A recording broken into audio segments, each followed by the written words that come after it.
Triple Frontier is an upcoming Netflix movie. It's set to come out on the 13th. I, of course, saw it a few days ago. It's one of those Netflix movies that gets a limited theater release. Directed by J.C. Chander, and it stars Ben Affleck, Oscar Isaac, Pedro Pascal, Garrett Hedlund, and Charlie Hunman. The film centers around a group of friends, a group of former soldiers that still have that brotherly bond, but all of them are at different places in life now. They're kind of retired or they're into other work. One of them, Oscar Isaac, still somewhat has skin in the game, and he discovers that this drug lord, this drug kingpin that he's been tracking in South America, he discovers this house that this drug lord owns that is basically built like a safe. This house is loaded with money. Like, there's a shit ton of money, and he comes up with a plan along with the rest of his friends to jack this guy off. And go, whoa,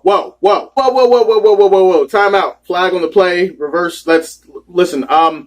Very poor choice of words. No one's going to jack this guy off. That's not what's going to happen. They're going to steal his shit.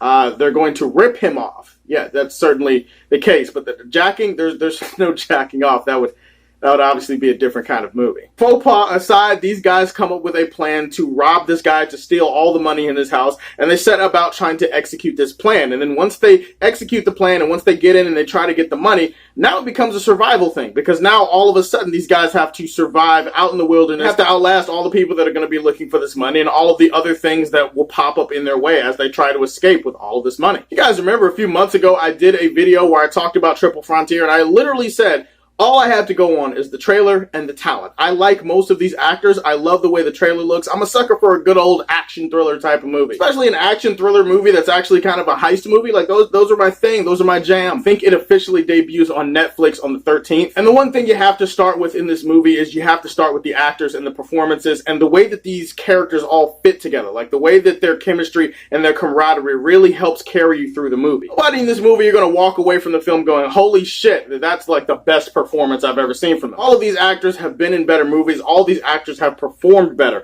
in those other movies. In this movie, all they do is they just do their job. They stick to the script. They do their job. It's very workmanlike. It's very to the point, very businesslike. I like that. I like the fact that no one in here was Oscar hunting. To be honest, this movie didn't need some over-the-top performance to sell it or to make it work. All these actors have a natural chemistry with each other. Again, I don't know if these guys are actually friends in real life. I don't know if they hang out like that, but definitely on screen, you can tell that some of them probably want to. This is really great brotherhood that is established between these friends. You actually believe that these guys would die for each other. They fight just like any other family. They make up like any other family. They feel like a family on screen, and that is the one thing in the movie that keeps you invested. I love the camera work in terms of these long sweeping shots of the landscape and of the surrounding jungle and areas. I thought all of that really did a good job at entrenching you in the world that these guys are in trying to rob this money. Actually, I'm not that familiar with J.C. Chander's work prior to this. I'd have to look it up. Like, I just can't remember off the top of my head if he's done anything I've liked. There's a lot of really well built up tension. Really, the first half of the movie is a lot of build up and it's a lot of establishing things. In a movie like this, a heist thriller like this, you kind of need tension. You need to sell the idea that, holy shit, these guys might not get out of here.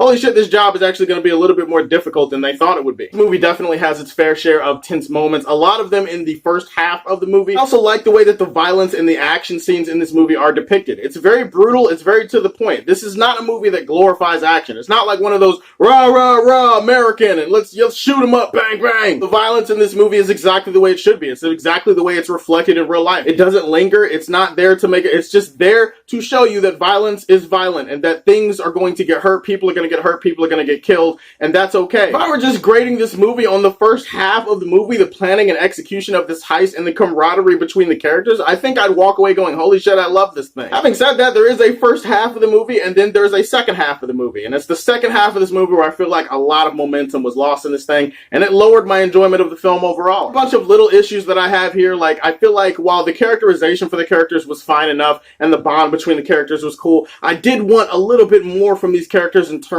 of fleshing them out, in terms of actually delving into who they are as people. The movie does the bare minimum in terms of character work and character development. Like, it's really surface level, like, you know just enough about them, but I feel like the movie could have gone a little bit further and definitely could have added a little bit more of an emotional punch to the proceedings if they had actually done a little bit more groundwork in terms of fleshing them out. The movie does touch on some relevant issues in terms of PTSD and in terms of veterans who need help, veterans who need work, veterans who are mistreated in America. I like the fact that they touch on it in this movie. movie, I would have liked to see them go into a little bit more detail with it. It's a movie that thinks that it's being a little bit smarter than it actually is in that case. The biggest issue I have with this movie is the narrative. The way that the narrative switches about halfway through the movie, it affects the pacing of the entire film. Halfway through this movie, the thrills become less and less, and it becomes more of a survival movie. The pacing becomes very plotting. It becomes a different type of movie, and as a result, it becomes a little bit harder to watch. I get why it had to happen this way, but some of the exciting stuff that was set up in the first half of the movie kind of gets abandoned for this plotting and lower paced type of movie. It's been like half an hour, we're still doing this. Alright, how long is this movie? In the end, Triple Frontier is a good movie, but it's not a great movie. I'm going to slide it in the Silver Age for Man of Steel. Please like and subscribe to the Superfan Show, and as always, if you like what you see, tell me how you feel. Stay tuned to hear more from the Man of Steel. Peace.